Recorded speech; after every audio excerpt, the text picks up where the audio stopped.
Assalamualaikum warahmatullahi wabarakatuh. Saya Muhammad Angga Satria, NPM 1714131020. Saya akan mempresentasikan proposal usul penelitian yang berjudul Analisis Kelaikan Finansial Usaha Tani dan Pemasaran Jagung di Kecamatan Sukaharjo, Kabupaten Pringseu. Saya lanjut ke bab pertama, yaitu pendahuluan latar belakang jagung. Dalam bahasa ilmiah yaitu Zeameis L. merupakan salah satu tanaman pangan dunia yang terpenting setelah padi sebagai sumber karbohidrat utama di Amerika Tengah dan Selatan. Jagung juga menjadi alternatif sumber pangan di Amerika Serikat. Penduduk beberapa daerah di Indonesia seperti di Madura dan Nusa Tenggara, mereka mengkonsumsi tanaman jagung sebagai sumber makanan pokok utama. Subsistem agribisnis adalah semua aktivitas mulai dari pengadaan dan penyaluran sarana produksi sampai kepada pemasaran produk-produk yang dihasilkan oleh usaha tani dan agroindustri yang saling terkait satu sama lain. Subsistem agribisnis merupakan suatu subsistem yang terdiri dari 4 subsistem, yaitu dari hulu hingga hilir. Pemasaran sebagai kegiatan manusia yang diarahkan untuk memuaskan keinginan dan kebutuhan melalui proses pertukaran. Pemasaran adalah hasil prestasi kerja keinginan mengalirnya barang-barang dan jasa dari produksi hingga ke konsumen. Provinsi Lampung merupakan salah satu penyumbang produksi jagung di Indonesia karena hampir seluruh wilayah Provinsi Lampung memiliki potensi penghasil jagung. Salah satunya di Kabupaten Pringseu. Lanjut ke tabel luas panen produksi dan produktivitas usaha tani jagung di Kabupaten Pringseu tahun 2016. Di Kabupaten Pringseu ada 9 kecamatan, yaitu Pardasuka, Ambarawa, Pagelaran, Pagelaran Utara, Pringseu, Gadingrejo, Sukaharjo, Banyumas, dan Adiluwih. Di sini dilihat produktivitas tertinggi yaitu di Kecamatan Adiluwih, yaitu sebanyak 21.700 ton, dan terkecil yaitu di Kecamatan Ambarawa yaitu 60 ton. Selanjutnya, tabel kedua bahwa produksi jagung di Kecamatan Sukaharjo tiap tahunnya mengalami peningkatan dari tahun 2016 sampai 2019. Tahun 2016 berproduksi 675 ton per hektar. Tahun 2017 produksi 742 ton per hektar, dan tahun 2018 produksi 1732 ton per hektar. Dan ini didapatkan dari data BPS tahun 2019. Selanjutnya masuk ke rumusan masalah. Ada 3, yaitu bagaimana saluran pemasaran jagung di Kecamatan Sukaharjo. Yang kedua, menganalisis kelayakan finansial usaha tani jagung di Kecamatan Sukaharjo. Dan ketiga, yaitu apakah pemasaran jagung di Kecamatan Sukaharjo, Kabupaten Pringseu telah efisien. Tujuan penelitian ada 3, yaitu untuk mengetahui saluran pemasaran jagung di Kecamatan Sukaharjo. Yang kedua, untuk mengetahui kelayakan finansial usaha tani jagung di Kecamatan Sukaharjo. Dan ketiga, mengetahui efisiensi pemasaran jagung di Kecamatan Sukaharjo. Selanjutnya ke manfaat penelitian. Manfaat penelitian ada 3, yaitu sebagai pertimbangan petani dalam mengambil keputusan pada usaha taninya. Yang kedua, masukan dan informasi terkait dalam kebijakan pengembangan usaha pertanian, khususnya pengembangan di sektor pertanian. Dan yang ketiga, informasi dan pembanding bagi penelitian sejenis. Selanjutnya masuk ke bab 2, yaitu tinjauan pustaka. Yang pertama ada karakteristik tanaman jagung. Jagung dalam bahasa ilmiah yaitu Zeameis L. merupakan salah satu tanaman pangan dunia yang terpenting selain gandum dan padi sebagai sumber karbohidrat utama. Tongkol jagung kaya akan pentosa yang dipakai sebagai bahan baku pembuatan produk. Jagung yang telah direkayasa genetika juga sekarang ditanam sebagai penghasil bahan farmasi jagung, termasuk tanaman pangan utama di Indonesia. Yang kedua yaitu analisis proyek. Menurut Dimyati dan Nurjaman tahun 2014, proyek adalah tugas perlu dirumuskan untuk mencapai sasaran yang dinyatakan secara konkret dan diselesaikan dalam periode tertentu dengan menggunakan tenaga manusia dan alat-alat yang terbatas. Selanjutnya ada analisis kelayakan usaha tani.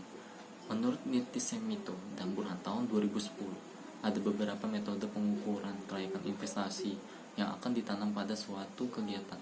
Metode-metode tersebut antara lain, yang pertama ada net present value, disebut juga nilai tukar bersih, merupakan metode yang menghitung selisih antara manfaat atau penerimaan dengan biaya atau pengeluaran.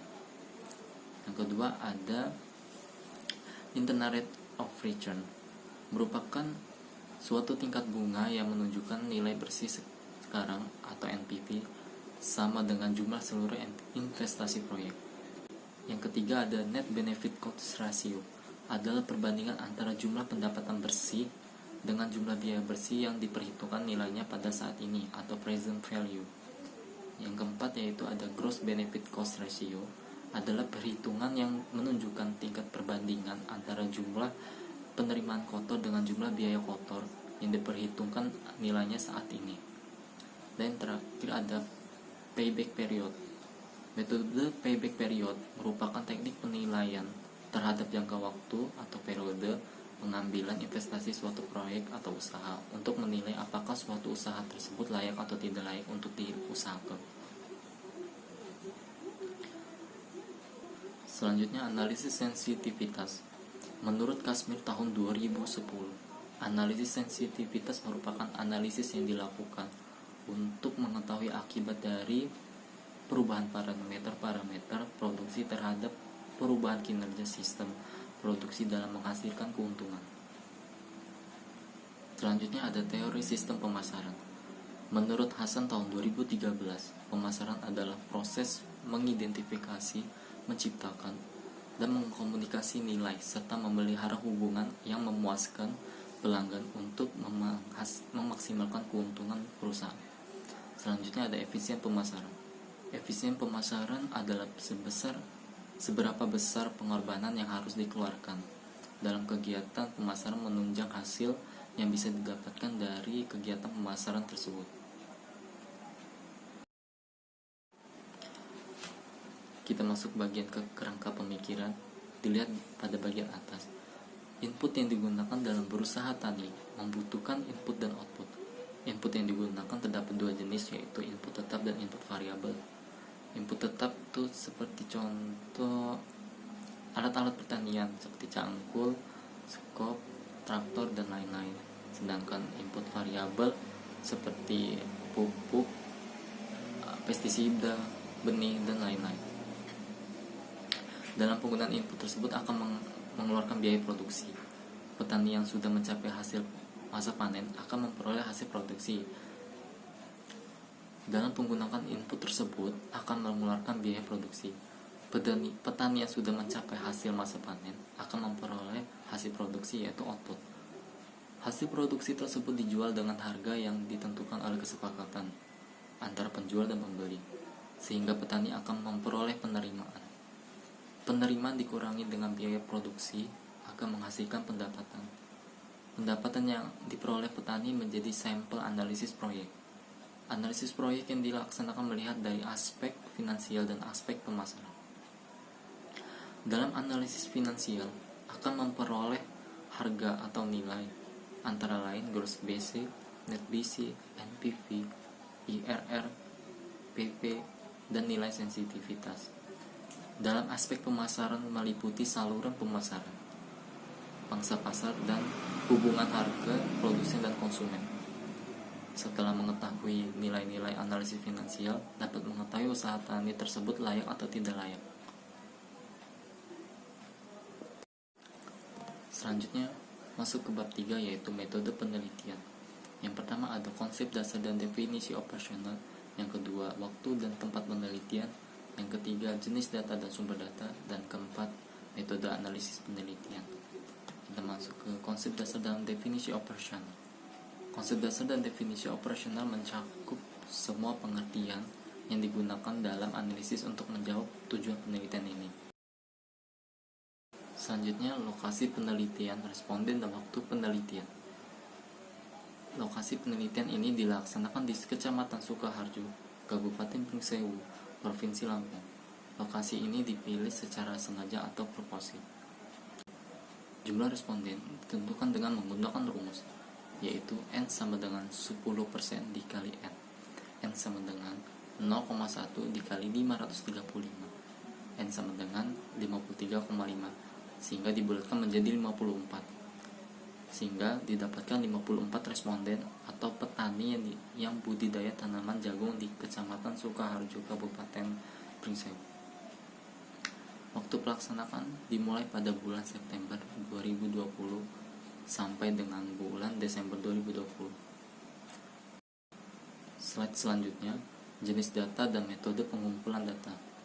Yang pertama ada jenis data. Jenis data dalam penelitian ini adalah data primer, yaitu data yang diperoleh dari hasil wawancara atau turun lapang langsung, dan data sekunder yang didapatkan dari dokumen-dokumen tertulis yang diperoleh dari instansi yang terkait. Metode pengumpulan data.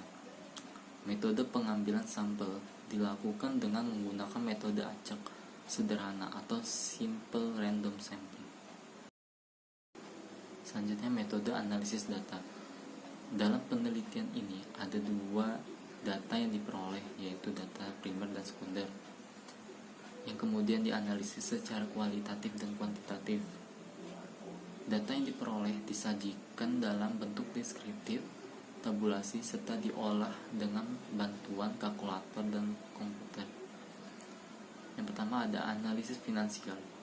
Analisis kelayakan finansial untuk menjawab tujuan yang pertama. Usaha tani jagung akan diukur kelayakan usahanya di mana. Pengukurannya akan berasal dari sampel petani yang berusaha tani jagung. Pada analisis ini ada beberapa kriteria yang dipakai sebagai tolak ukur penilaian kelayakan finansial investasi, yaitu net present value, internal rate of return, net benefit cost ratio, gross benefit cost ratio, dan payback period. Yang kedua yaitu analisis efisiensi pemasaran.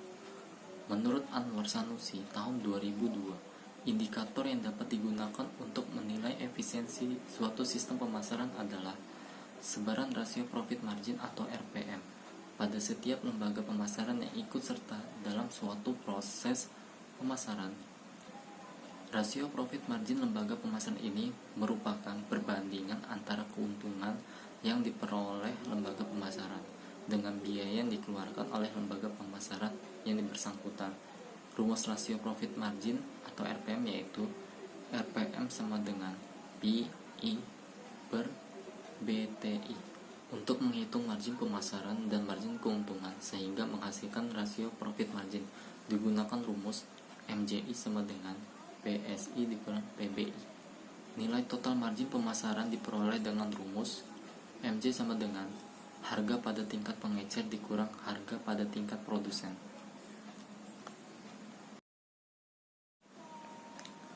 Sekian dan terima kasih atas perhatiannya. Bila ada kesalahan kata dan ucapan, mohon dimaafkan. Saya akhiri. Wassalamualaikum warahmatullahi wabarakatuh.